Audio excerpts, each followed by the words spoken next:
Pour la plupart des cancers, un dépistage précoce est la clé pour la réussite du traitement et l'augmentation des chances de survie. Le col de l'utérus est la zone basse et étroite de l'organe sexuel féminin. Un cancer de celui-ci touche généralement la muqueuse qui entoure le col. On estime que c'est le 12e cancer le plus répandu chez la femme. Il est donc essentiel et primordial que chaque femme sache reconnaître les signes et symptômes du cancer du col de l'utérus. Le cancer du col de l'utérus est dans la presque totalité des cas engendré par une infection d'un virus appelé papillomavirus humain. Celui-ci est transmis par voie sexuelle.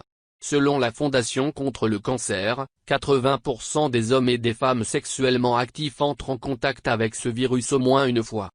Cancer de l'utérus. Le papillomavirus humain est considéré comme un virus à haut risque.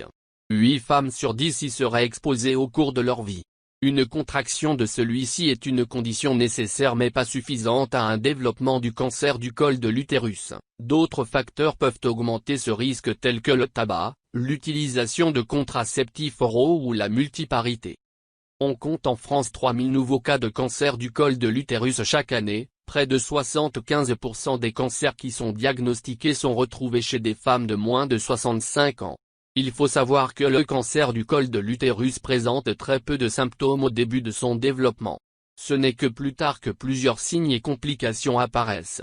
C'est pour cette raison que le dépistage de ce cancer est encore plus primordial. Il n'en reste que chaque femme doit savoir reconnaître les signes de celui-ci. Les symptômes du cancer du col de l'utérus. Lorsqu'un cancer du col de l'utérus a le temps de se développer, plusieurs signes et symptômes peuvent apparaître. En voici quelques-uns. 1.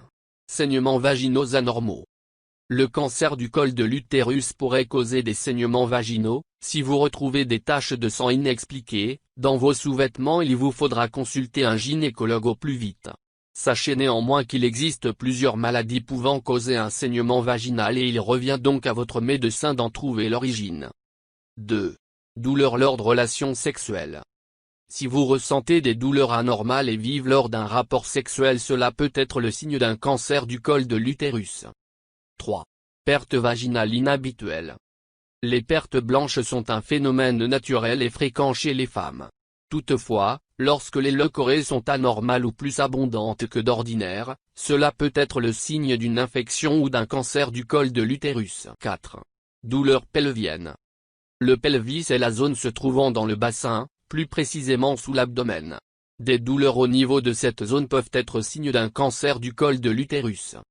Si vous présentez un ou plusieurs de ces symptômes, il est essentiel de consulter un médecin qui pourra dépister la présence du papillomavirus humain et donc potentiellement celui du cancer du col de l'utérus. Un cancer évitable. Selon l'Agence nationale de santé publique française, le cancer du col de l'utérus peut être évité grâce à 2 interventions très efficaces. Les voici. La vaccination. Comme on vous l'a mentionné plus tôt, c'est le papillomavirus humain qui est responsable de la presque totalité des cas du cancer du col de l'utérus. Se faire vacciner contre ce virus permet donc d'éviter l'infection du col par celui-ci et donc aide à prévenir le cancer. Le dépistage.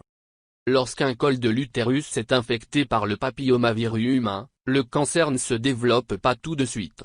Le virus développe des lésions qualifiées de précancéreuses qui peuvent potentiellement devenir un cancer. Le dépistage et le traitement de ces lésions avant qu'il ne soit trop tard est primordial pour éviter de contracter cette maladie.